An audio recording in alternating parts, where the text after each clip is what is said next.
Kami po ay nakita namin yung video and then we will verify kung ano po yung veracity ng mga sinasabi ng bawat isa na naimbitahan po dito. Attorney Raymond Portun. August 8, 2023, there appeared to have been a altercation between a cyclist and a person who later turned out to be named as Wilfredo Gonzalez.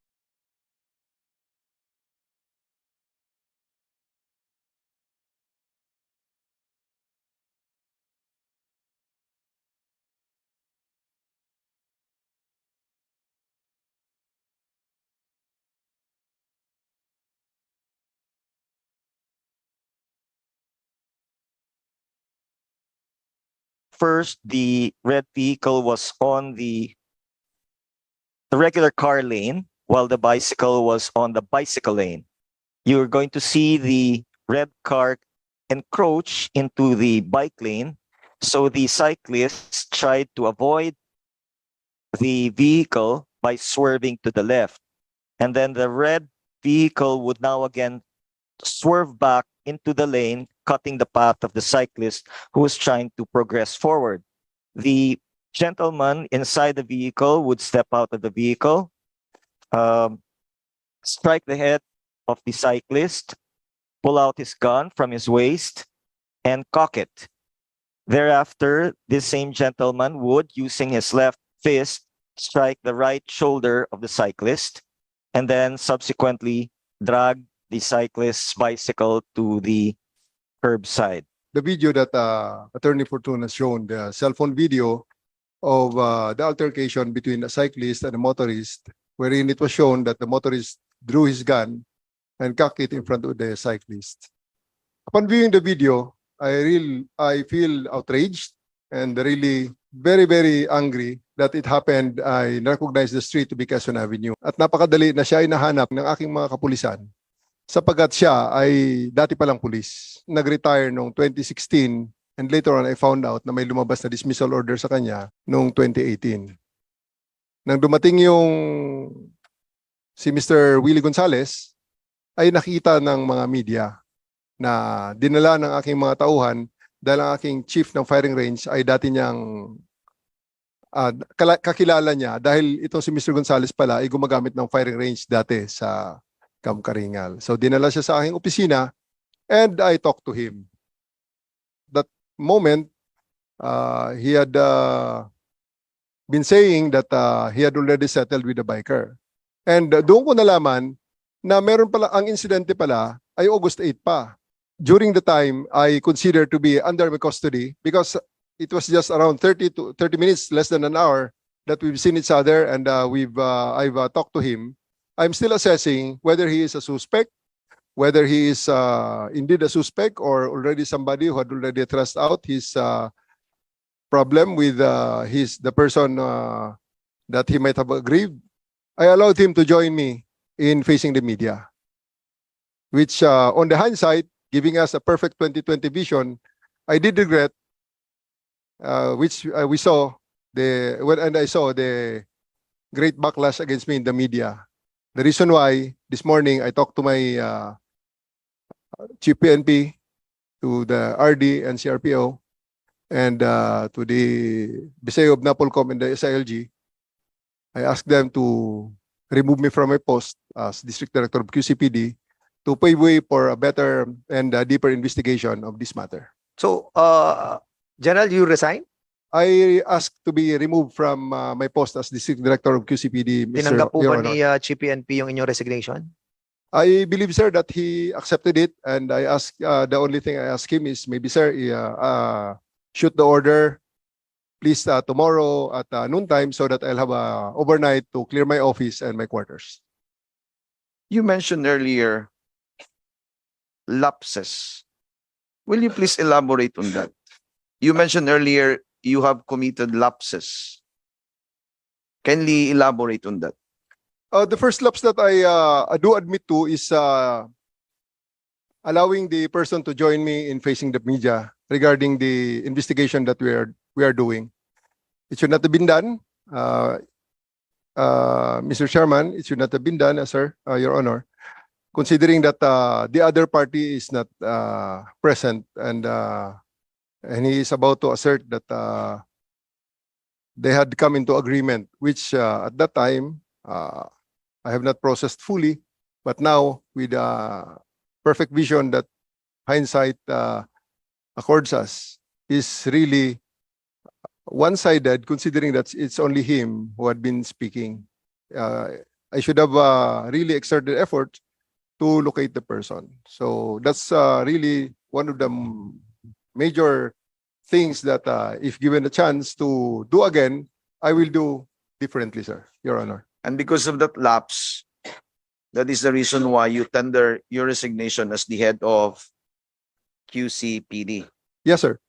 Kung titignan po natin yung sitwasyon,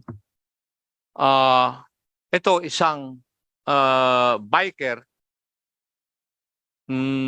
nagbabike lang versus a motorist na mayroong sasakyan. Dahil sa isang sitwasyon na dala sa presinto. Nandito na ba yung station commander? Yeah. And may I know your name, please? Police Lieutenant Colonel Jake Barilas po, sir. Thank you. During the conduct of investigation, lumalabas po kasi na may complaint against doon sa na grave threat as well as malicious mischief committed by both sides, Your Honor. Grave threat and malicious mischief committed by both sides. Kindly tell me, pwede po bang mag-grave threat yung nagbibisikleta?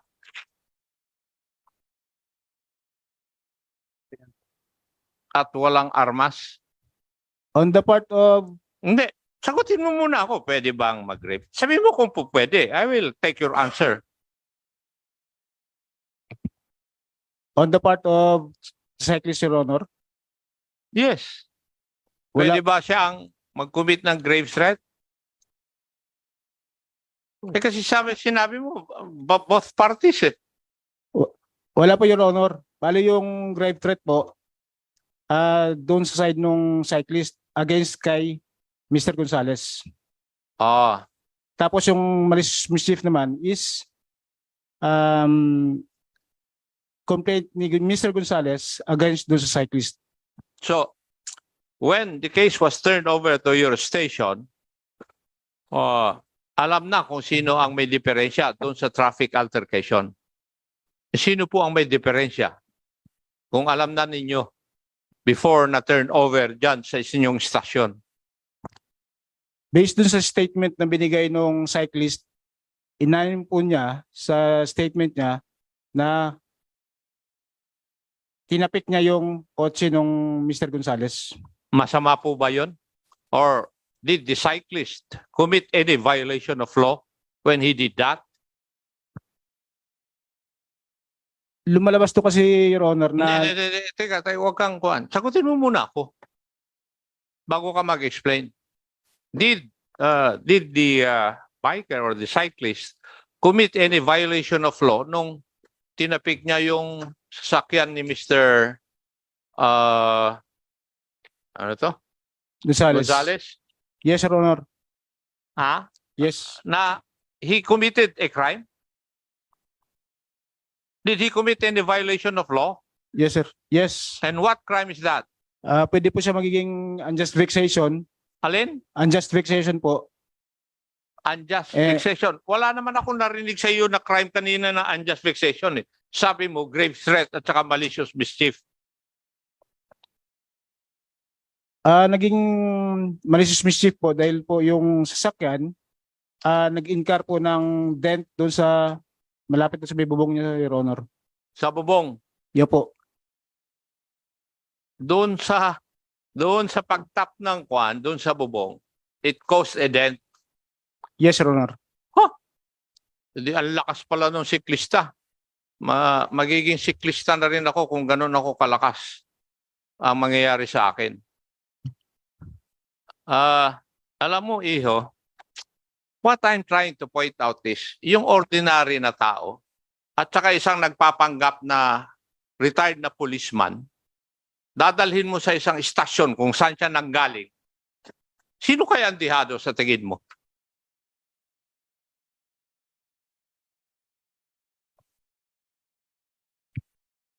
Yun ang gusto ko ipakita sa inyo eh. Na isang tao, sinasabi na retired policeman siya, or whatever dismissed policeman, at galing sa inyong organisasyon, dinala sa isang istasyon na may kakilala sa mga istasyon na yan, kayo na rin nagsabi nun, ano kaya ang mangyayari? Tingin mo? In the ordinary course of things, iho, dihadong-dihado yung biker. Ano sa tingin mo? Kaya nga ako nagtataka, siya pa ang nagbayad ng 500 pesos according to the report of the good attorney Fortune. Di ba? Butin mo ako. We have no idea about yung bayaran sir na 500. Wala pa kami idea. So when they entered into an amicable settlement, basta nagpatawaran na lang sila? During the course of initial investigation, nag-manifest po sila verbally na magsisettle sa dalawa. So, ang ginawa ng aking investigator, gumawa ng referral, papunta sa barangay para doon ayusin or magkaarigluhan. Kasi sa PNP, bawal po ang magkaroon ng areglo. So, para hindi kami makulayan, nirefer namin sa barangay for mediation. Kayo na rin ang nagsabi na dihado yung siklista pag ang kaharap niya ay may baril na sa loob ng police station at saka nakasama pa niya yung mga nandun. You know, kung titingnan po natin yung siklista, kaya ayaw niyang i-avail yung services ni Attorney Raymond Fortune. Alam mo ang sabi niya, tingin ko, sa isip lang niya, ay liliit yung mundong kinagalawan niya. Kung titingnan po niyo yung simpleng tao, ayaw niya ng trouble.